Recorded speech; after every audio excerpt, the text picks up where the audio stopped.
नमस्कार दोस्तों, मैं हूं धर्मेंद्र यादव और आप देख रहे हैं पावर प्लांट अड्डा का यूट्यूब चैनल। दोस्तों आज हम बात करेंगे कंडेंसर के ऊपर। देखें कंडेंसर क्या होता है और ये कितने टाइप्स का होता है। तो चलिए स्टार्ट करते हैं। तो जो कंडेंसर होता है आपका, ये एक आपका स्टीम टरबाइन का एक ऑक्सिलरी सिस्टम है। इसमें क्या होता है कि जो आपकी जो स्टीम आती है टरबाइन से वर्कआउट करने के बाद उसको इसमें वाटर फॉर्म में कंडेंस किया जाता है। और इसमें क्या होता है कि कंडेंसर में हम वैक्यूम मेंटेन करते हैं, जिससे कि जो आपका स्टीम है उससे हम मैक्सिमम एनर्जी एक्सट्रैक्ट कर सकते हैं। इससे आपका जो स्टीम टरबाइन है उसकी इफिशिएंसी भी इंक्रीज होती है। तो दोस्तों कभी आपने सोचा है कि मतलब जो हम आपका जो एग्जॉस्ट सिस्टम है उसको कंडेंसर में कंडेंस क्यों करते हैं, क्यों ना उसको डायरेक्टली हम बॉयलर में मतलब वापस रीयूज़ करने के लिए भेज दें। दोस्तों इसके लिए क्या होगा ना कि हमें बहुत मतलब लार्ज कैपेसिटी का कंप्रेशर मतलब यूज़ करना पड़ेगा इसके लिए, जिससे कि आपका जो प्लांट का मतलब power consumption, auxiliary power consumption वो बढ़ जाएगा। तो इसलिए हम मतलब डायरेक्ट उसको मतलब बॉयलर में ना यूज़ करके हम उसे कंडेंस करते हैं और वहाँ से फिर आपका CEP के थ्रू उस कंडेंसेट को वापस बॉयलर में भेजते हैं रीयूज़ के लिए। ओके, तो चलिए देखते हैं कितने टाइप्स का होता है।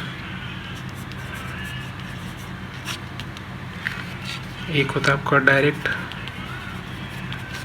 डायरेक्ट कंडेंसर,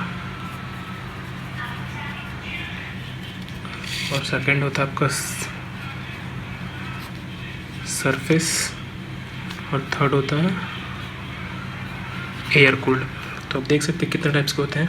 फर्स्ट है आपका डायरेक्ट कंडेंसर, थर्ड है आपका surface condenser, first direct condenser, second surface condenser और थर्ड है आपका एयर कूल्ड कंडेंसर। देखते हैं दोस्तों डायरेक्ट कंडेंसर के बारे में। तो डायरेक्ट कंडेंसर में क्या होता है कि आपका जो कूलिंग वाटर है वो डायरेक्ट आपका जो स्टीम है उस पर स्प्रिंकल करवाते हैं उसका। इससे क्या होता है कि हमारा जो कूलिंग वाटर है उसकी जो क्वालिटी वो बहुत हाई होनी चाहिए, मतलब कि जिस क्वालिटी का आपका स्टीम है उसी क्वालिटी का आपको वाटर क्वालिटी होना चाहिए। अगर ऐसा नहीं होगा तो आपको क्या होगा, स्टीम आपका कंटेमिनेटेड होगा और जो आपका कंडेंसेट है उसको आप बॉयलर में रीयूज़ नहीं कर पाएंगे। ओके, तो ये मतलब बहुत ज़्यादा कॉस्टली पड़ता है। तो इसके लिए क्या होता है कि डायरेक्ट कंडेंसर हम यूज़ नहीं करते हैं। ओके, जो मोस्ट कॉमनली आपका पावर प्लांट में यूज़ होता है वो है आपका सरफेस कंडेंसर। सरफेस कंडेंसर में क्या होता है कि जो आपका कूलिंग वाटर है वो आपका जो स्टीम है उसमें डायरेक्ट मिक्स नहीं होता है। इसमें क्या होता है कि बहुत सारी ट्यूब्स होती हैं, तो ट्यूब्स के इनसाइड से कूलिंग वाटर फ्लो होता है और ट्यूब के आउटसाइड पे आपका स्टीम फ्लो होता है। और ये क्या होता है, जो कूलिंग वाटर है ये स्टीम का हीट एब्जॉर्ब करता है और ये कंटिन्यू सर्कुलेट होते रहता है स्टीम को वाटर में कन्वर्ट करने के लिए।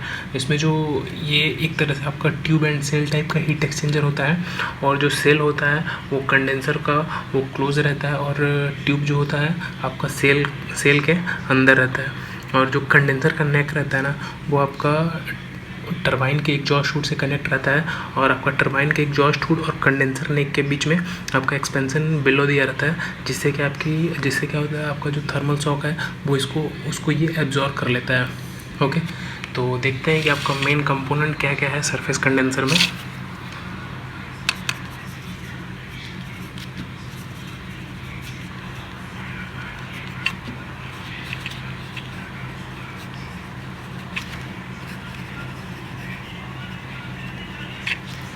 देखते हैं मेन कंपोनेंट क्या क्या सरफेस कंडेंसर में।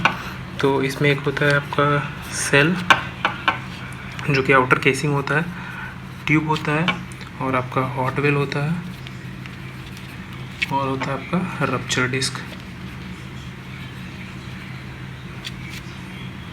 ठीक, इतने आपके main component, cell, tube, hot well and rupture disc. तो बात करते हैं जो आपके मेन कंपोनेंट है उनके बारे में। तो देखते हैं सेल क्या होता है। सेल जो होता है आपका आउटर मोस्ट बॉडी होता है कंडेंसर का, और ये सिलेंड्रिकल शेप में होता है, और सिलेंड्रिकल में भी होता है और रेक्टेंगुलर में भी हो सकता है। इसका जो शेप का डिज़ाइन है वो डिपेंड करता है कंडेंसर के साइज़ पे और प्लांट लेआउट पे। ओके, और नेक्स्ट है आपका ट्यूब। तो ट्यूब आप देख सकते हैं ये बहुत सारी ये ट्यूब्स हैं।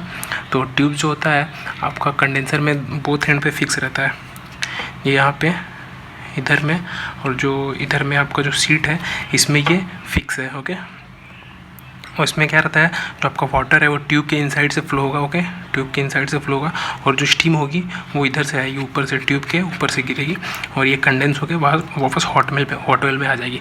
जो ट्यूब का मटेरियल होता है वो स्टेनलेस स्टील का होता है, ब्रास का होता है, ब्रोंजे का होता है। ओके। और नेक्स्ट बात करते हैं वाटर बॉक्स का। तो ये देख सकते हैं आप, इसमें ये वाटर बॉक्स है, ये है और एक ये है। तो वाटर बॉक्स में क्या होता है कि ये जो आपका है एंड पोर्शन होता है आपका कंडेंसर का, ओके। और इस एरिया में क्या होता है कि देख सकते हैं आप, जैसे कि इधर से सर्कुलेटिंग वाटर इन हो रहा है और आपका ट्यूब के इनसाइड से जा रहा है, और ये आपका सर्कुलेटिंग वाटर आउटलेट आ जा रहा है। मतलब कि आपका जो वाटर है वो सबसे पहले वाटर बॉक्स में आएगा, वाटर बॉक्स से सारे ट्यूब्स में डिवाइड होगा, अगेन फिर वो वहाँ से आपका ट्यूब से होकर वाटर बॉक्स में आएगा, और वहाँ से फिर वो सर्कुलेटिंग वाटर आउट मतलब बाहर कूलिंग टावर में आपका चला जाता है, ओके।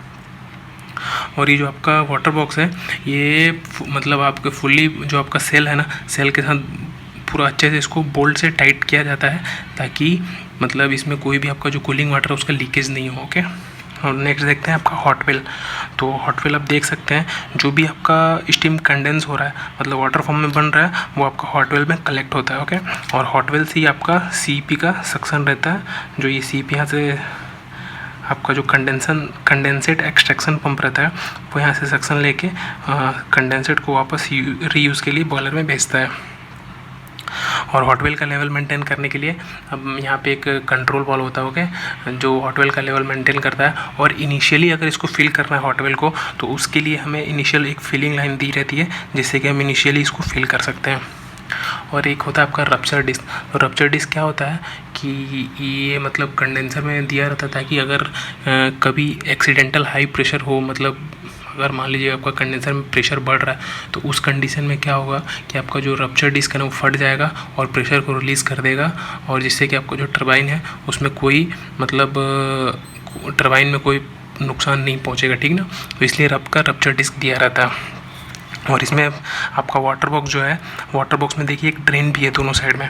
तो इसमें इसलिए ड्रेन दिया रहता है ताकि यहाँ पे मतलब दोनों साइड में स्लज मतलब जो कचरा होता है ना, कचरा जमा होने की प्रोबेबिलिटी बहुत ज़्यादा होती है। तो उस कंडीशन में क्या करते हैं कि हम यहाँ से ड्रेन कर देते हैं, ओके। और जब इनिशियल आप वाटर बॉक्स फिल कर रहे हैं, तो उस कंडीशन में हमें इसको वेंट खोलना रहता है, ताकि इसमें जो भी एयर हो एयर रिलीज हो जाए यहाँ से, ओके। और ये जो आप देख सकते हैं ट्यूब सीट है। ट्यूब सीट में आपका जो ट्यूब है ना, ट्यूब को एक्सपांड करके यहाँ पे इसका एंड किया जाता है, ओके। और ये देखिए आपका एक्सपेंशन जॉइंट है। एक्सपेंशन जॉइंट दिया रहता है आपका कंडेंसर नेक और आपका टरबाइन एग्जॉस्ट के बीच में, ताकि जो भी आपका थर्मल शॉक आए उसको ये एब्जॉर्ब कर सके। और इधर से आप देख सकते हैं एग्जॉस्ट स्टीम जो है इधर से आपकी आएगी कंडेंसर में, ओके। बात करते हैं दोस्तों इसके ऑपरेशन के बारे में। तो जैसे दोस्तों हमें इसको लाइन में लेना था, तो फर्स्ट हमें क्या करना पड़ेगा कि फर्स्ट तो हमें वैक्यूम पुल करना पड़ता है। फिर उसके बाद क्या है कि हमें सर्कुलेटिंग वाटर पंप स्टार्ट करना पड़ेगा, और उसके बाद हमें कंडेंसर का स्टीम साइड से चार्ज करना पड़ेगा, ओके। और वैक्यूम मेंटेन करने के लिए हम दो इक्विपमेंट का यूज़ करते हैं, आपको पता होगा, या तो वैक्यूम पंप या तो इजेक्टर, ओके। और देखते हैं कि क्या क्या फैक्टर है जो कि आपका जो कंडेंसर का परफॉर्मेंस है उनको इफेक्ट करता है, ओके। तो फर्स्ट है जो आपका factor affecting the performance of condenser, okay. तो फर्स्ट है आपका वाटर टेम्परेचर,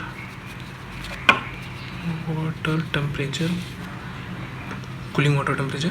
तो इससे क्या होगा कि अगर आपका टेम्परेचर ज़्यादा है तो क्या है कि वो अगर आपका टेम्परेचर कूलिंग वाटर टेम्परेचर ज़्यादा है तो ज़्यादा स्टीम कंडेंस नहीं कर पाएगा, जिससे क्या होगा कि आपका जो कंडेंसर है उसकी एफिशिएंसी पे इफेक्ट पड़ेगा, ओके। कूलिंग वाटर क्वालिटी,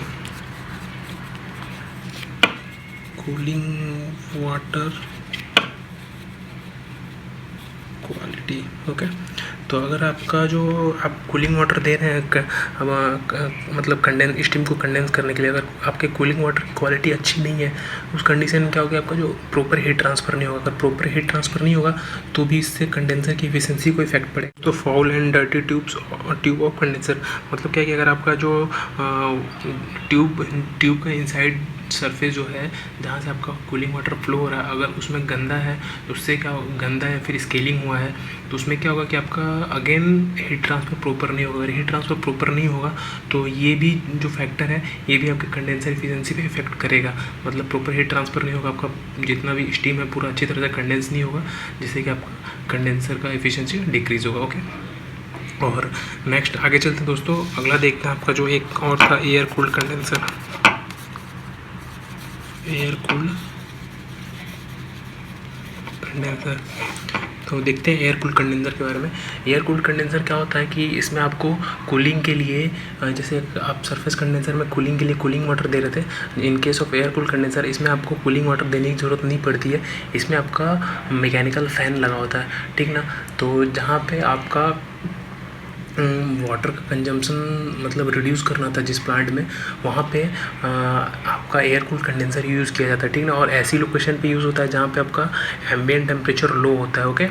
और जो आपका एयर कूल्ड कंडेंसर है उसको ऐसी भी जगह पे यूज़ किया जाता है जहाँ पे पानी की बहुत कमी होती है, ओके। तो एयर कूल्ड कंडेंसर में क्या होता है कि इसमें जो आपका टरबाइन का एग्जॉस्ट है ना, वो उस स्टीम को फिनेट ट्यूब के अंदर से मतलब फ्लो करवाते हैं। इसमें देख सकते हैं आप, ये जो आपका टरबाइन का एग्जॉस्ट है और ये आपके ट्यूब्स हैं, ये जो फिनेट ट्यूब है, ठीक है, इसके इनसाइड से फ्लो करवाते हैं, ओके। और यहाँ मतलब कंडेंसर के नीचे में आपका एक मैकेनिकल फ़ैन लगा होता है, ओके। तो इससे क्या होता है कि आपका जो फ़ैन से क्या होता है ना कि जो आपका जो कंडेंसेट है उसका लेटेंट हीट, इस फ़ैन का एयर उसको लेके बाहर निकल जाता है और ये स्टीम कंडेंस होती है।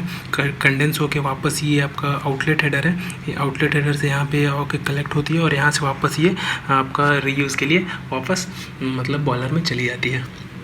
और ये एयर कूल्ड कंडेंसर में आपका फिनेट टाइप का ट्यूब इसलिए यूज़ किया जाता है क्योंकि इसका थर्मल कंडक्टिविटी लो होता है और इसका सरफेस एरिया लार्ज होता है, जिससे कि आपका हीट ट्रांसफ़र अच्छे से होता है। आगे हम देख लेते हैं कि जो आपका कंडेंसर है उसकी इफिशिएंसी कैसे निकालेंगे। तो उसके लिए दोस्तों एक फार्मूला होता है आपका राइज इन टेम्परेचर